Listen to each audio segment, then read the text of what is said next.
They know they have been dead and they have seen something on the other side. If you're really very, very much afraid of going to hell, that fear might pop up.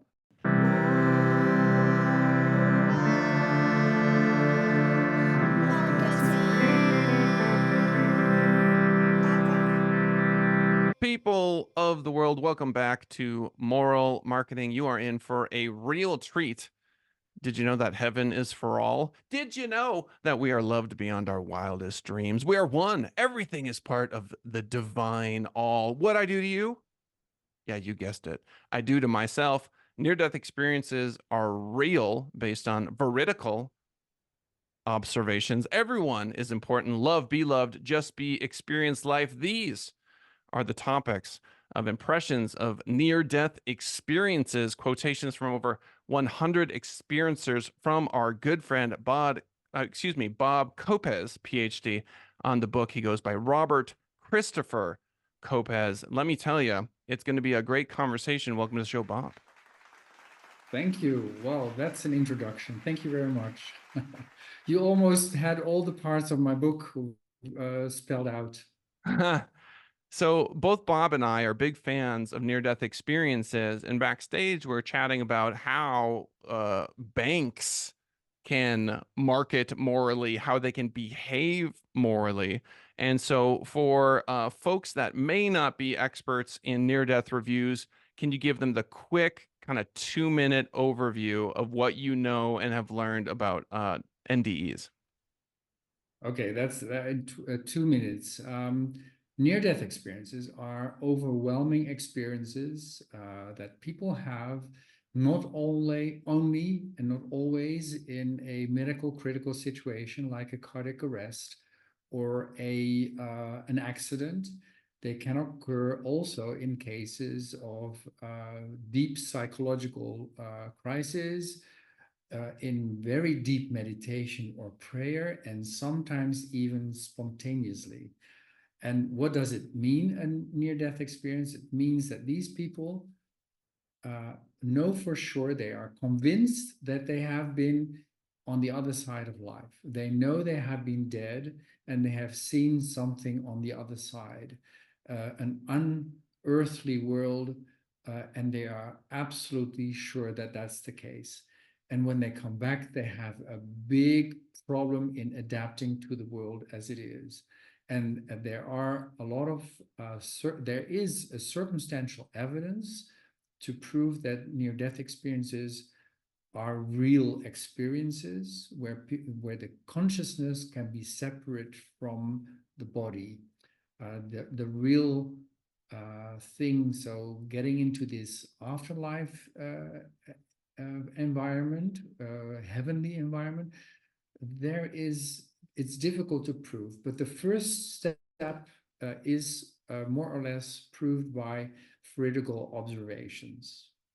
And we may come into more detail about that. And an important aspect of an NDE, and not every NDE is the same, it's not a tick box exercise, but a very important aspect is a life review, where you get to see the details of your life as they played out, as you did, and you see it not only from your point of view, but also from the point of view of the other party, the receiving party of your actions. Well, that's about 2 minutes, I think. Yes, Mr. Kopes, you did great. So yes, the life review, if I could send one message to the whole universe, it would be there's justice. And just because we don't see it in this lifetime doesn't mean it's coming. And so you can find love for people that you don't believe have received the justice on earth, because when they have their life review, they are going to experience their impact. It's coming.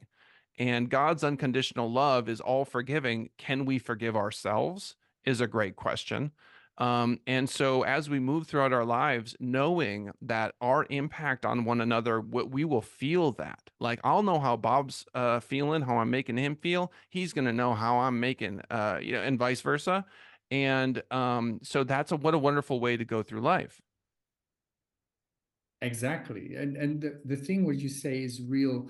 And I would like to put a new term on that, where you're a business person and people with businesses may be listening into it now. But I would always say that life is a zero-sum game. And I'll explain to you. It is sort of a game, some people say, some NDEs say, but it's a game in which whatever you do to another, you actually do it to yourself. Um, so, and because you can feel what the other went through, you feel their feelings, you feel their pain, you feel their happiness. In any situation, you will feel whatever they felt. Is you feel the receiver's side, and since that is the if that is the case, and I believe that is the case, uh, life is a zero-sum game. You cannot gain anything by frauding someone out of their money or doing something terrible to them. You will feel that as if you are that other person. And actually, there you could say perhaps that there is no separation between you and the others. So that's why it is a zero-sum game. So that's maybe something to think about or to ponder upon and realize that what you do to another is important. And there's another thing. There is a ripple effect. NDEs say that what you do to another or whatever you do on earth, it has an effect beyond that you can see. It goes further. It has an effect elsewhere. So that's why I always urge people to think and try to do nice things. And I'm a human too. I'm not a saint. It's difficult for me to do that. But I've realized that whatever I do, I will feel as if I'm the other. Yeah, it really is. It's the golden rule. It's beautiful. I love everything about it. And oftentimes when I describe that to people, they get real scared. They go, "Oh no. Oh no. I know I'm not perfect. I'm gonna like when I get to that moment, they're scared about it." And this is important to drive home. God is unconditional love. And it's not like God all of a sudden sees you at the end of the whole thing and was never there with you the whole time. God's here the whole time. God's in this voice in this conversation, like right now, there with you. We experience the sum total at the end as sort of like the punctuation mark on our life. Some people, you know, and Bob, I don't know if you've ever gone into these, but some people go the opposite direction. They don't go to heaven when they have their NDE. They go down south, and I have studied those too. And my Yeah, yeah. my theory on those is when they go through their life review, they're so filled with guilt they can't process all of that negative emotion that other people had felt during their lives, and they repeat it. They get stuck in this sort of really nasty cycle. Have you and it's hard to talk about. The heaven stuff is wonderful to talk about. And I think when people talk about hell, they describe it as eternal. And I think a better phrasing for that is like, you know, when you're a kid and something takes forever. Right, and we use the word forever. Forever is a feeling. So, I think that there are actually, in fact, I know because if you look online, there are people who go to hell, but I don't think anyone is stuck anywhere permanently. A lot of people get plucked out of hell all the time, but that's my operating theory, is they go through their life review and they're like, "Oh, no, this thing I did, it's unforgivable." They can't forgive themselves. Let me go into more detail about that. In my book, there is a chapter on distressing NDEs. So those are the NDEs. It's a subset of all the NDEs. It's difficult to put a number on it because not everyone goes around and say, "Oh, I had a very bad NDE." No, you don't do that. If you have had a blissful one, it's difficult to talk about, but that occurs more often. So the number of distressing NDEs is not sure, but they think it's around 10, maybe 15% of the cases. Now, the most important thing that we do know from the cases that we have studied is that you cannot say that a distressing NDE only occurs to bad people. Now, you need to let that sink in for a moment. And so you also cannot say that blissful NDEs are there only for the good people. And there's a difficulty in how to define good and bad. In some cases, you might say, yeah, this is really bad. But what I learned from NDEs also is that the words good and bad don't apply on the other side. They just fall away. So having said that, I want to give you two examples. One of a bad guy, let's call it that way, and one of a very common woman who had her NDE, a distressful one. Now, the first one, the bad guy, he had a blissful NDE. And let me describe you what the bad guy did. The bad guy was a guy that was in countless fights when he was young, when he was in school. And he did all kinds of things that you shouldn't do according to the law. And then he went working for an American organization that goes abroad and kills off adversaries of the US government. And he was very good at that. So to speak, he killed a lot of people. I tell this because he wrote that in a book. It's Daniel Brinkley, and he wrote the book together with Paul Perry. And in his book, he writes all this stuff. And he said, at one point, I blew up a whole hotel with about 50 people in it just to take out one. So there were 48, how do you say that, collateral damage cases. He is, maybe we can define him as a bad guy, but he had a very blissful NDE. The only thing that he didn't like of his NDE was his life review. In his life review, he was able to see whatever he did to these people, not only to his schoolmates that he bullied and pestered, but also the killing of these people abroad. He felt what it was to be the victim, but not only the victim, but also the wives of the victim and the children of the victim. I mean, it goes very far. It goes really far. You get to feel every detail. He said that was awful, very awful. But the rest of his NDE was blissful. He was met with unconditional love, and that all felt wonderful. Now, the other case is a case, and that's a woman who wrote this book, Misfit in Hell to Have an Expat. So, Is Bob, Kathy. I love you. I love everything about you. She was our first guest on the show.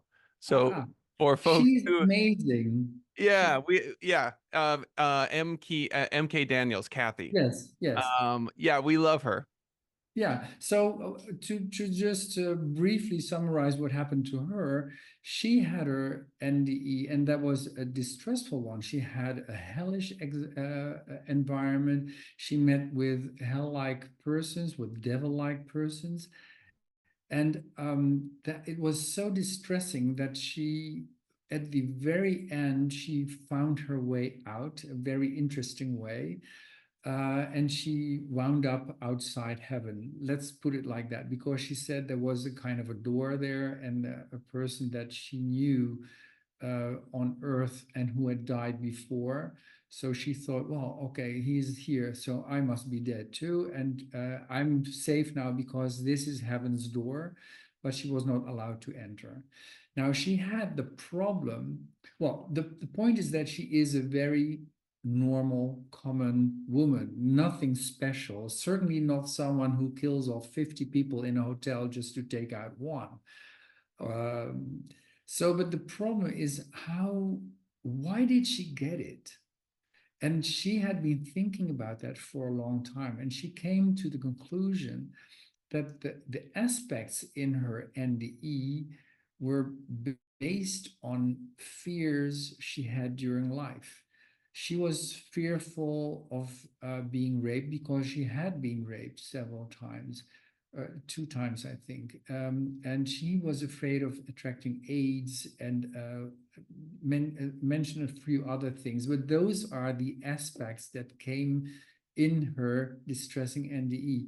Now, so there must be another explanation for an NDE, and you give one by saying people see their live review and they are distressed by what they see.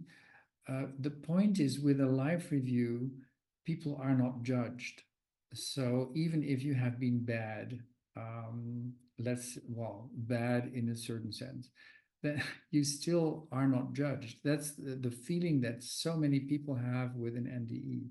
So Yeah. there must be another reason. And this other reason has been thought of by someone who studied distressing NDEs extensively, and that's Nancy Evans Bush. And she came up with this theory that fits with what Kathy McDaniel said, that at the very start of your NDE, there is still a possibility of the collective conscious to pop up with certain things, but also perhaps things from your own history. If you have been afraid of something, like let's say, well, I've been raised Roman Catholic.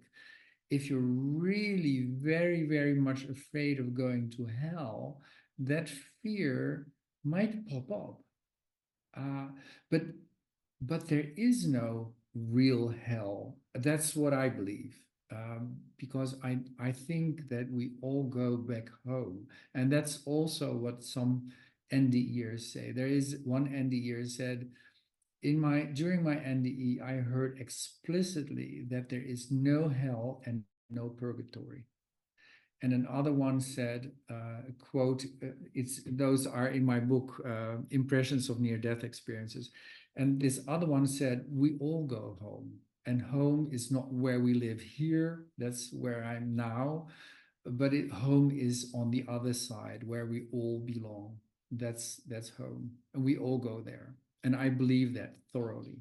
Oh yeah, and one of the things I love about some of the distressing NDEs is getting plucked out, right? And so Anna Stone had an NDE, and then I reached out to her because she was on the Jeff Mara podcast, and she, that's one of my things that I love. So listeners, what's so Yeah. great about these podcasts is like if you want to talk to the guests, more often than not, they're totally fine. Just they'll chat with you. It's incredible. It's like these videos with 2 million views on them, a million views. You email them, they're like, sure, right? So I'm talking to Anna, and when she popped out of her body, she thought about one of her daughters. And this is to your veridical evidence point. So she saw her daughter taking, I want to say, a biology exam somewhere on the East Coast. And later, when she came back from her NDE, she mentioned that. And her daughter's like, there is no way you could have possibly known that I was taking that exam. So that's to the veridical evidence point. And there's many, many, many stories. Bob's got a great story about, I want to say, a Japanese surgeon who points with his elbows. That there are certain things that it just doesn't make any sense that people would be able to gather this information if they were still in their body. And yet they say, I 100% guarantee you that surgeon was pointing with his elbows, sort of thing. But the point I'm making is the moment she thinks about her daughter, she is transported there. So it would appear as though travel on the other side is based just purely on intention. And Yeah. so, so to the degree to which hell exists in quotes, it is, what's the word? Illusionary, in that, like, in a moment you can pop out, right? But the belief holds us there. And so I really do believe we are belief. Like souls are simply just belief apparatus, if that makes any sense. Like what we believe is of the utmost importance, which is why this earth gives us so many challenges, because we get to craft our beliefs here in these bodies. And we're allowed to believe things and have it not have like an instantaneous dramatic effect on our experience, right? Does that make sense in terms of earth being a school? Yeah, but even if you believe thoroughly in a hell, and you have been perhaps bad to your own judgment on earth, you might feel that there is a hell there, but it will not last because there is no real hell. That's what I believe. I believe what these people say, that there is no hell and purgatory. And as to the point that you're making, that you partly can create your own world there, there's this other story in my book of a woman who was had a car collision, and she was hanging in. She had her NDE, and during her NDE, she was hanging in this dark void. Some people talk about that. There is a lot of accounts of dark void. So what do you do there? She said it was wonderful there. There was a lot of love, and it felt soothing. And I was hanging there, and I was happy. And after a while, she said, "Well, I would like to see something else." And that's what she thought. And because her thought, something else popped up. And she said it was like there was a hand with big brushes coming along, like painting a canvas, and it went just back and forth over the canvas and painted this wonderful environment with rolling hills and water and butterflies and flowers and trees and whatever she liked. The things she liked, they were there in that scenery. And I think it's also what you create. And as you also mentioned, that you can just pop out and be somewhere else. There are wonderful stories of people that can just be somewhere else. There is this Iranian guy in my book with quotes about his NDE. He was in a car crash in the middle of the desert, and he was taken to a nearby hospital in a small town. And he had his NDE there. And during the surgery that they performed on him, he thought of his mother, because that's what he probably thought of. What is my mother doing? And at that moment, he was in the kitchen with his mother, 100 kilometers away from where he was, and she was preparing dinner. And then he thought of a friend, and then he was in the friend's house, seeing what he was doing.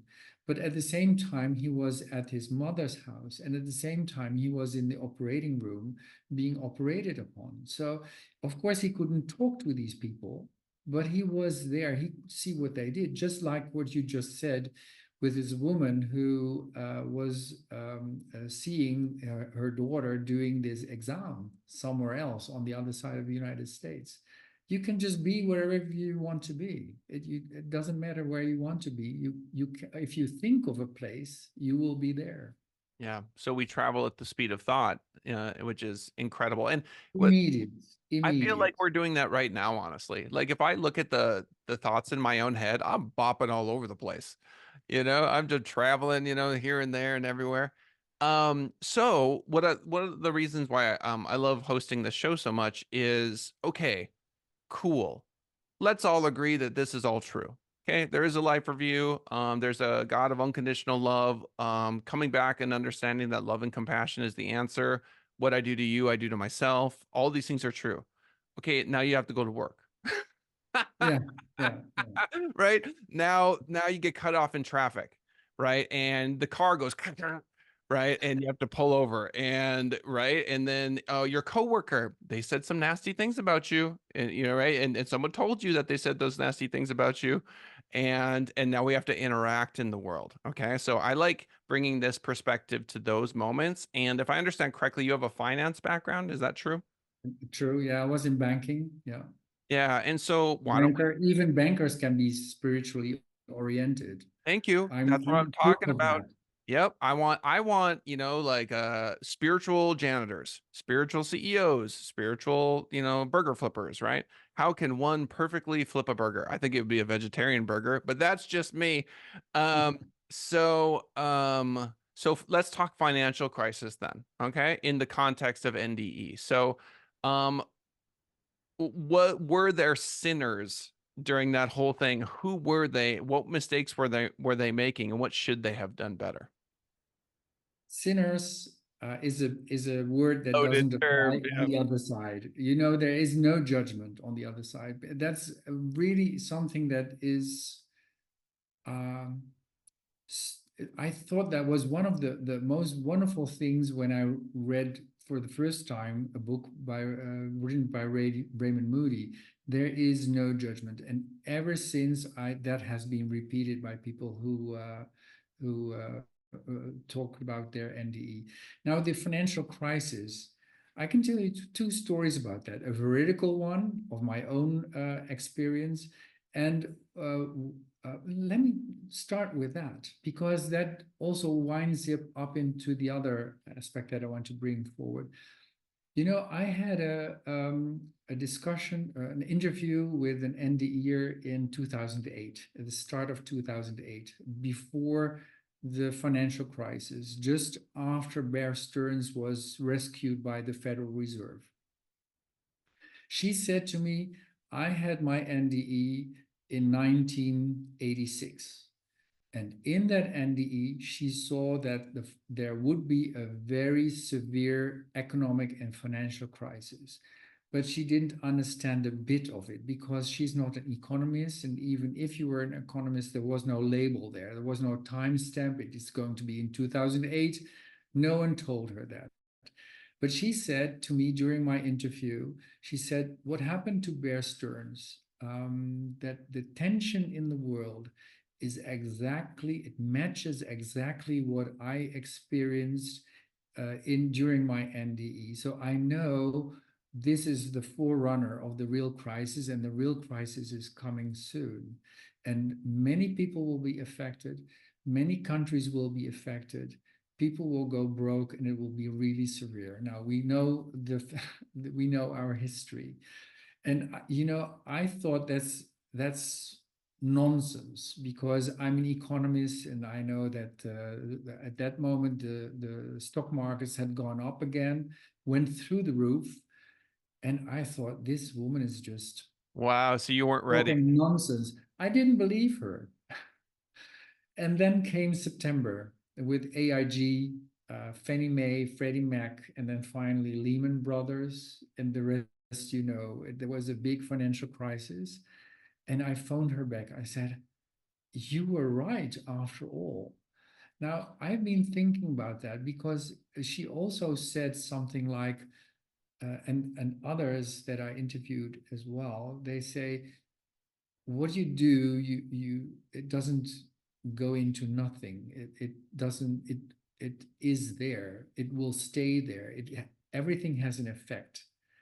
You may not feel it yourself, but others may feel it.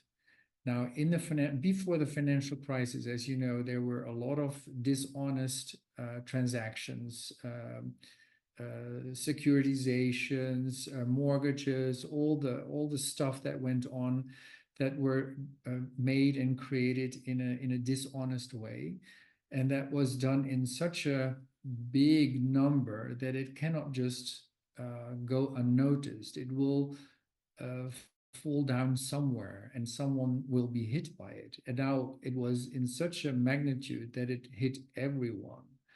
So what I wanted to say, and I wrote something about that. I said, we are in it for ourselves, for our short-term self-interest. That's what we are working for.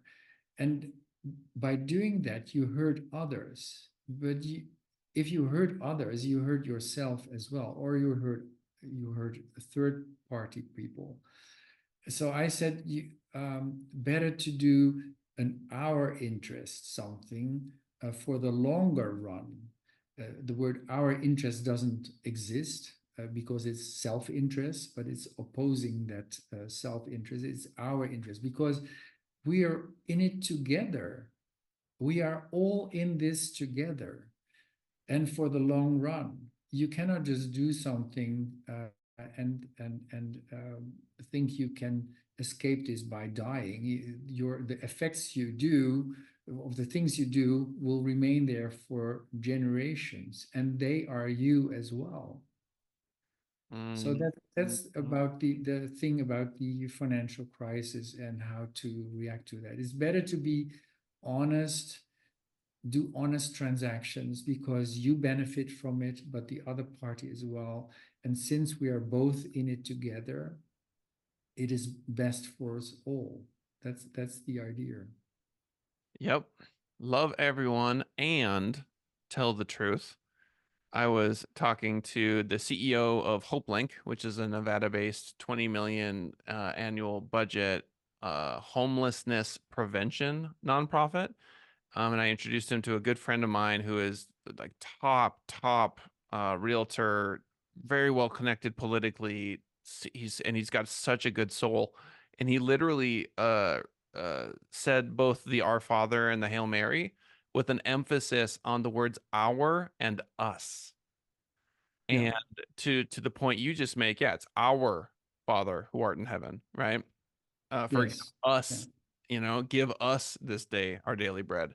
Yeah. It feels like those prayers in particular, because they're quite popular.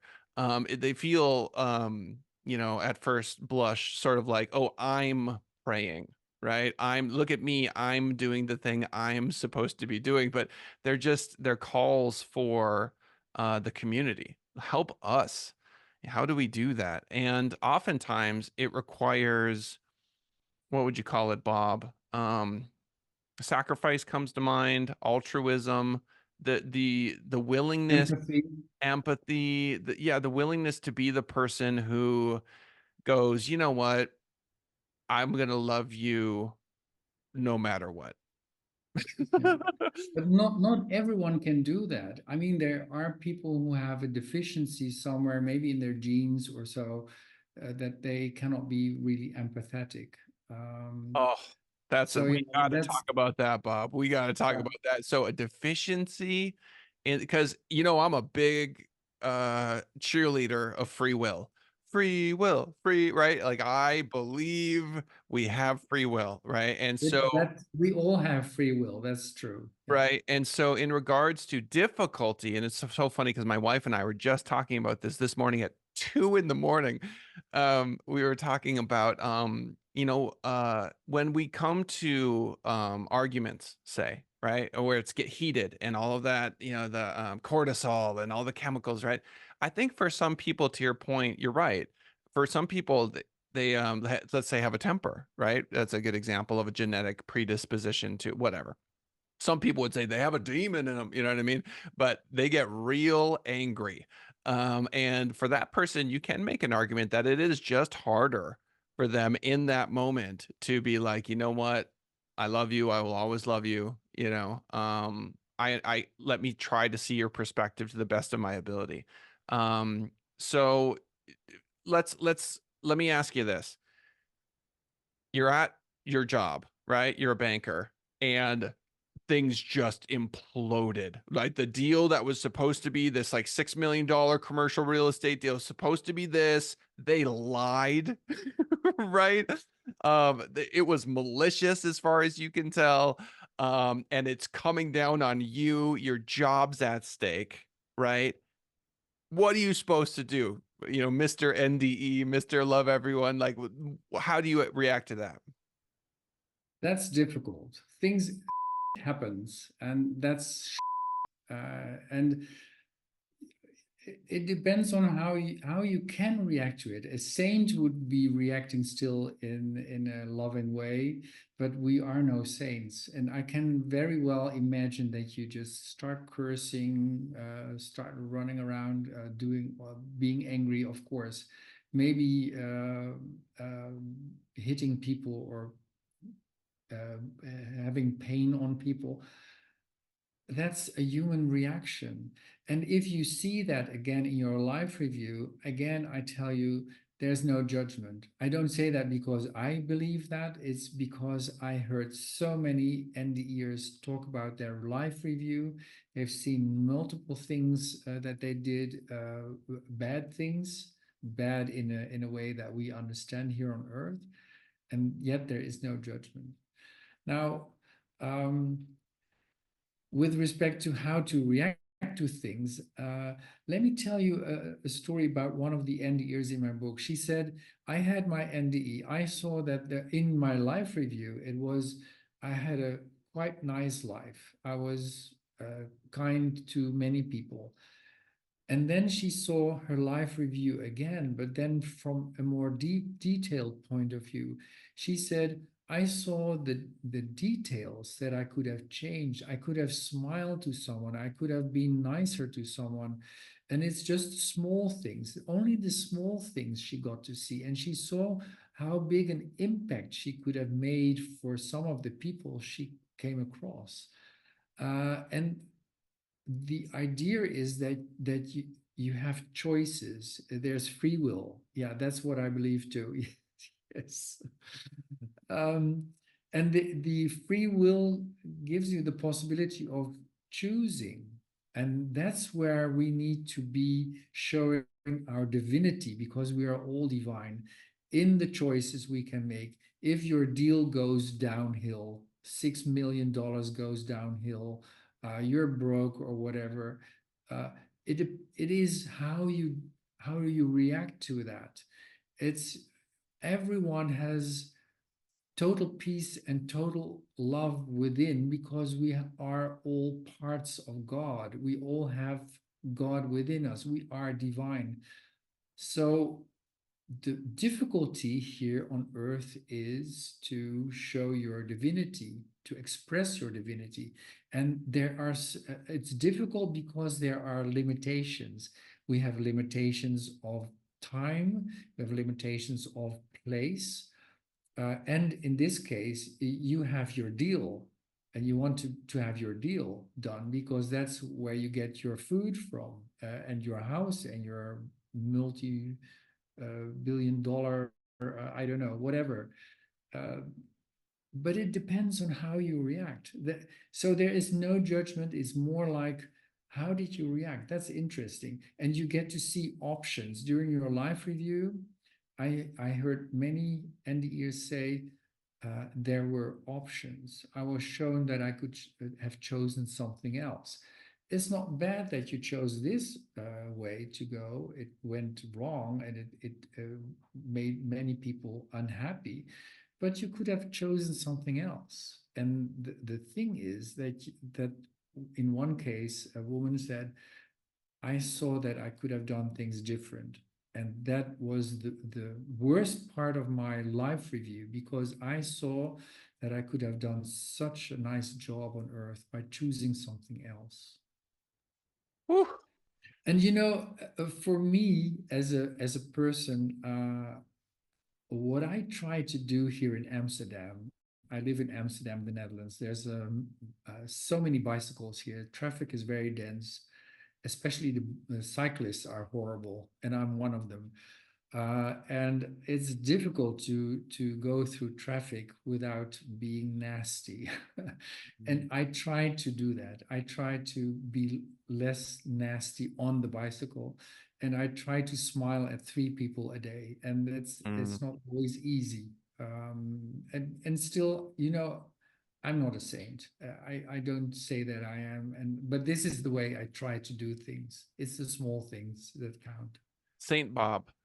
It's got a ring. No, no, It's don't got a say ring to it. that. Well, I did say that, and I'm gonna say it again. Saint Bob, because we can, we can play in the vibrations of these different things, right? So for example, I often find that saying something, I'll feel whether or not it resonates in me, right? Like if I say like, I'm a really authentic and good person, like how does that feel when I say that, right? It's like, Yeah, do I feel resistance to that? It sort of can show me where I'm at, right? And so I love that you say that you're making steps in terms of like the traffic. I now have a van.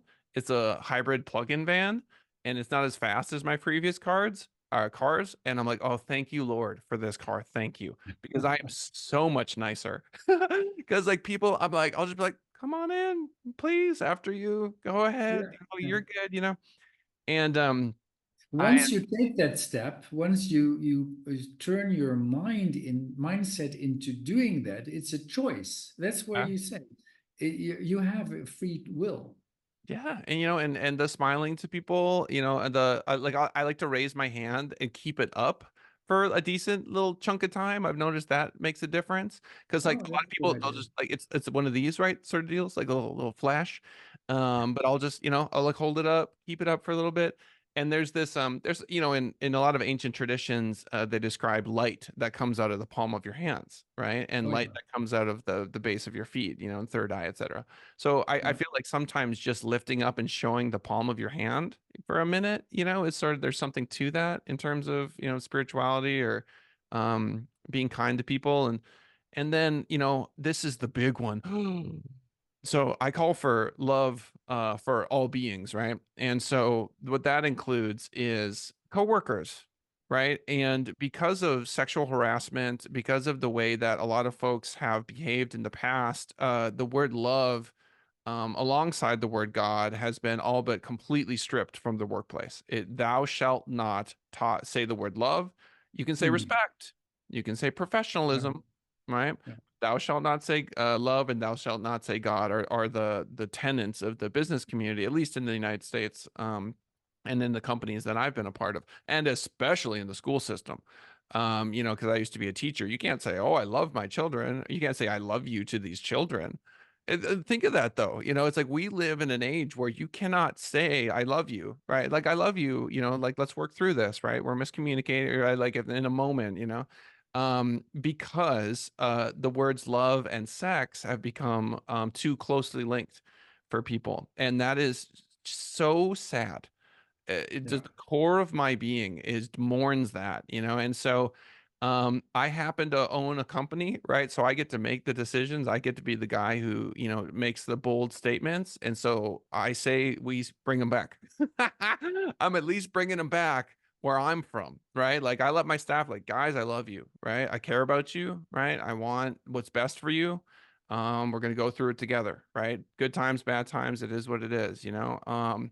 And then I often talk about NDEs at work. I talk about God at You work. do? I Wow, sure do. Absolutely, I do. And it's like, look, guys, at the end of the good day, we're gonna job. thank you very much.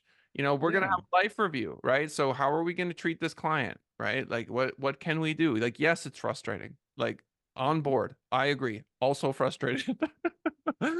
yeah, but realizing that you will have your life review doesn't mean that you have to be lenient to everyone to in extremes. I don't think that's necessary. You can still um, do the things that you think are best for you and for the other. And that can still be something that is in a business way is better for you than for the other or so something. I mean, you're still, we are still human beings. We still have to go about our things.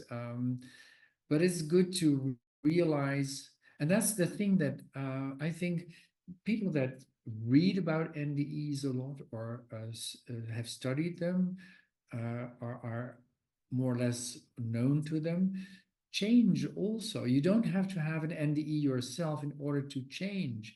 You become more conscious of the fact that the things you do have an effect, and you will be seeing them yourself as if you are the other person. So that might change people's way of living. And I hope that with the vertical observations there are. Um, and there will be more. And I hope that more people will see them and be knowing them, and then they will then think, what is an NDE? What is what are the messages from an NDE? And those are like love is very important, but also oneness. We are one. Eventually, we are one. That's why I say life is a zero-sum game. It's just one thing. It's one big whole. Yep. Yep. And so, one of the things I struggle with as owning a digital agency, it's so clients will come to us and they'll say, "Hey, we want more money," basically, right? we want more clients, right? So obviously I want to check their Google reviews. I want to see if they're doing a good job for their clients, right? So that's important to me. But then all marketing is what you just described. It's zero sum, right? There are only so many people who need, I don't know, a personal injury attorney, right? There's just 1,000, let's say, in Las Vegas in a month. And Mm. so the game is, ooh, can we get them, not the other person, right? Yeah. And so, but to be fair, I found that you can do almost anything under the auspices of good intention, right? Like I love my clients, and I'm going to do everything that I can to help their business grow. And I can go out on a soccer pitch. Um, I'll quick tell this story. So I'm on the soccer pitch, indoor soccer, and I'm defending this guy, and I'm not fouling him. On my mother's grave, I am not fouling this guy. And he turns to me and he uses the B word, and the end of the word ends with an itch. And so anyway, I'm like, what? So I turned to the referee. I'm like, he just called me, and he's like, I didn't hear it. And I'm like, okay. So I turned to my team and I'm like, guys, like, the dude just called me, and they all put their heads down, heads down, heads down. I'm like, okay. So I turned to the whole room. I'm like, anybody, anything, nothing.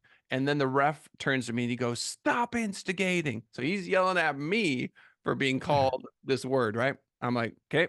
So now I'm playing two games. I'm playing the game of soccer and I'm also playing, because remember, I know my life review. Like he and I, as far as I'm concerned, we have to be friends. Like we have to get through whatever this is, because you know what I mean? Mhm. Like, because I don't, and so the tension between us is palpable, right? And I keep looking at him because I can't say anything because the referee, like his feelings matter too, right? And he told me to stop. So I'm like, okay, I'll stop. And I keep looking at him like, and eventually, because and the other thing too is when people, and I use the word sin, and I totally understand where you're coming from. I just like it in terms of like, because we do make mistakes, right? So when someone sins against me, which he did, you shouldn't call someone a B word. That's, what I mean. So he can't look at me anymore. He cannot look at me. And I've noticed this on multiple occasions. When people intentionally do something to hurt me, they can no longer make eye contact with me, right? So anyway, I keep looking at him, and eventually it builds, and we stop, and it's a room, just like whole pitch, like tons of people, and he goes, "I'm sorry. Is that what you want to hear?" And I grabbed him by Oh, the face like this, plack, and I looked him right in the eyes, and I said, "I love you." wow, that's great. That's really good story. Really good.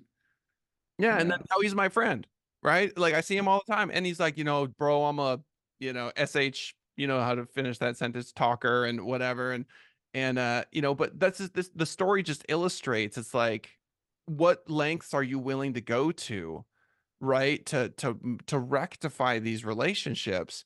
Yeah. Because if love is the final, like if you're just you'll die for love, right? If you're willing to risk it all for love, God has designed the universe in such a way where it's like it will bend and move in these ways that are just completely unpredictable, and the end result is so beautiful. And I don't care where you are. I don't care if you're in a church, you're in a podcast interview, you're on the street, you're on a bicycle in Amsterdam, right? Like, oh, it's a boardroom. We can't have love here, right? Don't let your surroundings be an excuse not to practice love, right?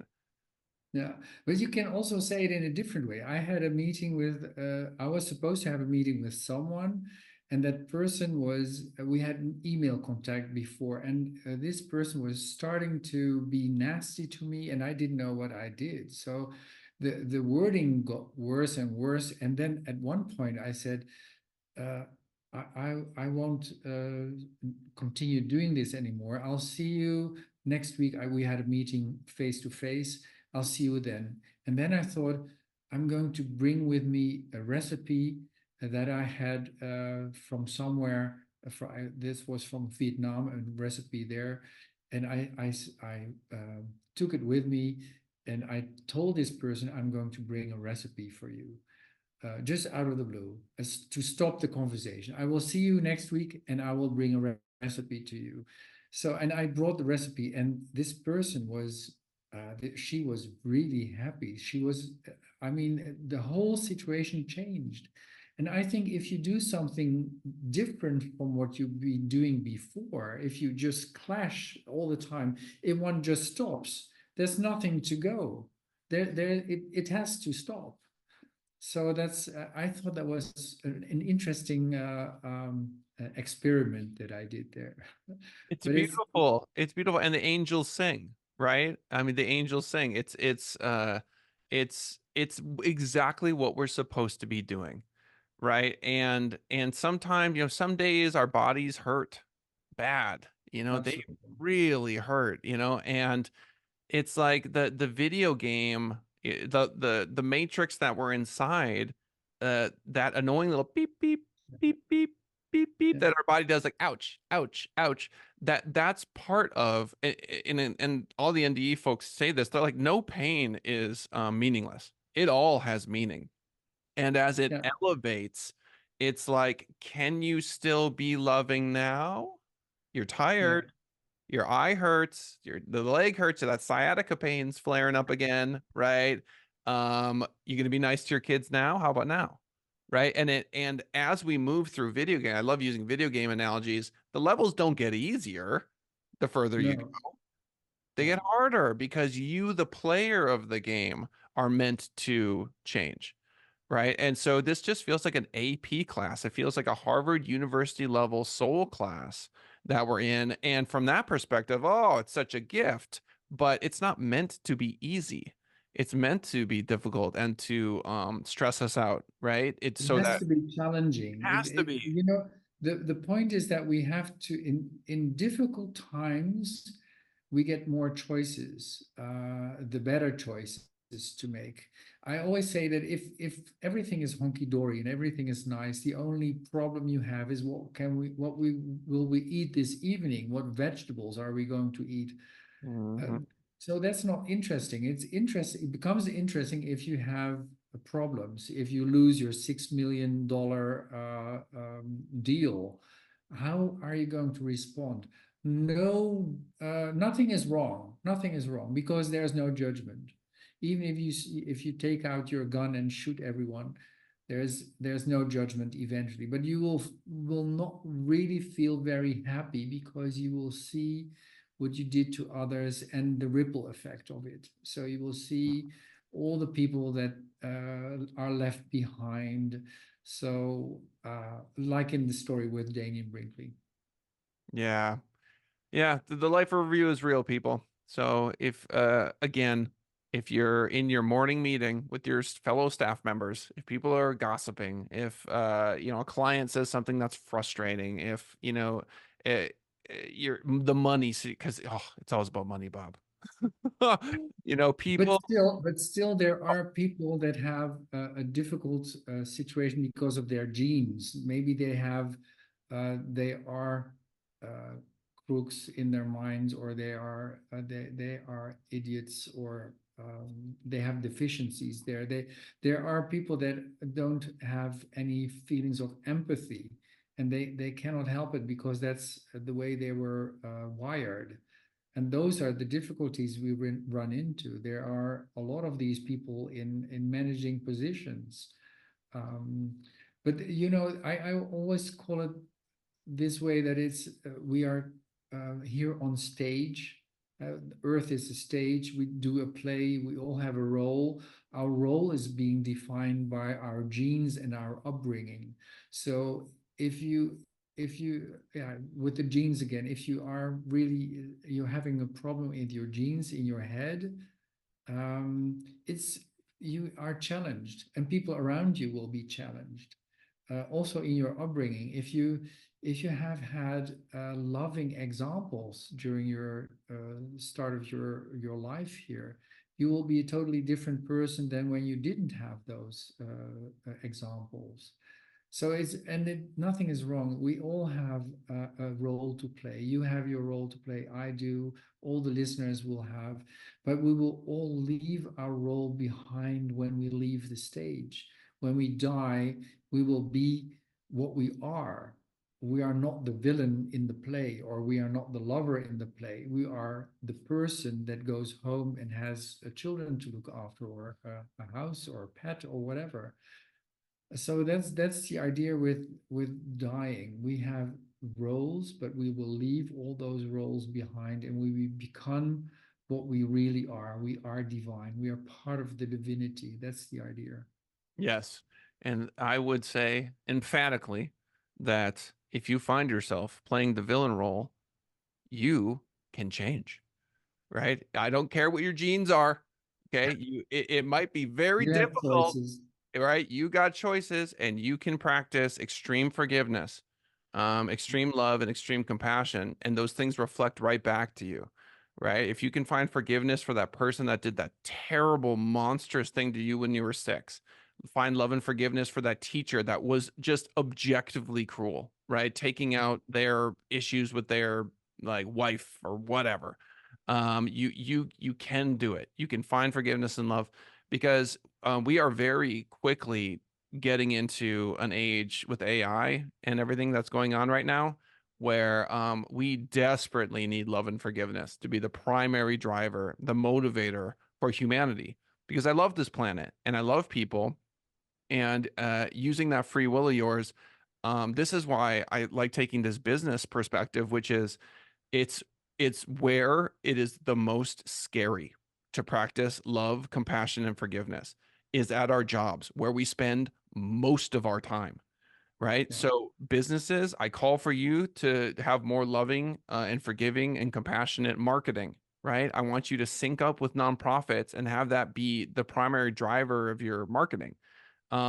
Huge businesses with big budgets, right? I want you to bring the word love back, right, into your businesses. Small business owners, I want you to talk about God if that's part of who you are and what you do, but it has to be the loving and compassionate God, not the God that isolates and hurts and like separates. It's the God that brings Very people true. together. Very true. That's the Yeah. God we need, right? And if you have, for And example, that's the only God there is. There is right, only God. What the NDEs say, and I don't like the word God because it's colored in a religious way. I would call it the supreme one or so. But this one, this supreme one, is only loving and non-judgmental. And that's the thing that comes out of NDEs. yes. So if you're listening to this right now, it's not a coincidence, right? The fact that you heard from Bob, the fact that you heard from me today is it's that's how God works as far as I'm concerned. It's like your free will decisions have brought you to hear the words that are coming out of our mouths right now. And it's a call to action, right? Extreme love, extreme forgiveness, because everything in this world is a rental.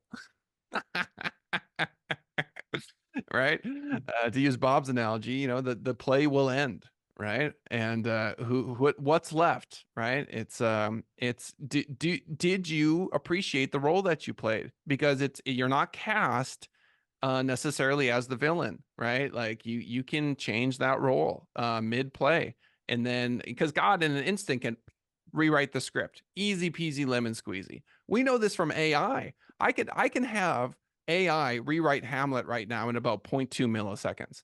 Right, where make this person the villain, Incredible. not that person, right? In 2 seconds, right? So how if AI if ChatGPT 4.0 can do it, I'm pretty sure God's got a good handle on it. Um, so I love your energy. I love that you've spent so much time dedicated to this. The fact that you're a banker is so cool, and that you're moving into this space. I really do think that you're calling for the right things and bringing out the right information for people. It's very meaningful work. I think so too. I think NDEs are the core business. We will never understand what it really is on the other side because it's ineffable. And NDEs say that that's the real world. What we have here is just a shadow of the real world. The real thing is out there. Yeah. God bless you. God bless you, Bob Capes. Let's leave the final. Oh, I got to do my little pitch, and then I'll give you the final word for sure. But I have amazing staff who I love very much. We do incredible digital marketing. We build WordPress websites. We do search engine optimization. Google ads, LinkedIn ads, Facebook ads, all that amazing stuff. I'm involved with a number of nonprofits, including Vegas Stronger, where we are giving free food and shelter to the homeless folks of the Las Vegas Valley as long as they engage in mental health and drug rehabilitation.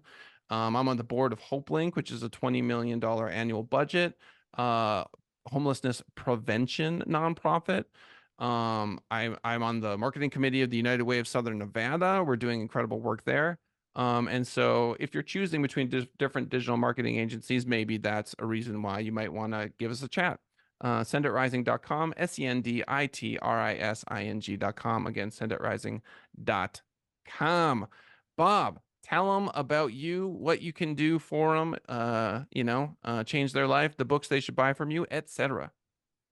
Yeah, the book that I wrote is the best book there is because it's written not by me but by NDEers, near-death experiencers, and because no one can really tell you what an NDE is, you have to because one NDE will not tell you the story. That's why I took a lot of points of views from my NDEers. I had hundreds of quotes from NDEers, from more than 100 NDEers, and they are in that book. And that's why it is called The Impressions of Near-Death Experiences. And if people want to find me on internet, it's under www.bobcoppes.com. Coppes, COPPES. And there is a form that people can fill out, and I will always respond to them. I'm telling you, it's incredible. It's incredible that you can talk to the guests on these shows. So take advantage of that. 4.7 out of 5 stars. That is not easy to do on Amazon. It's quite tricky. 62 ratings. And so it's a solid book. Get yourself impressions of near-death experiences, quotations from over 100 experiencers. God bless you, my friend. And to the folks who are listening, we love you, and we'll see you next time. Thank you very much.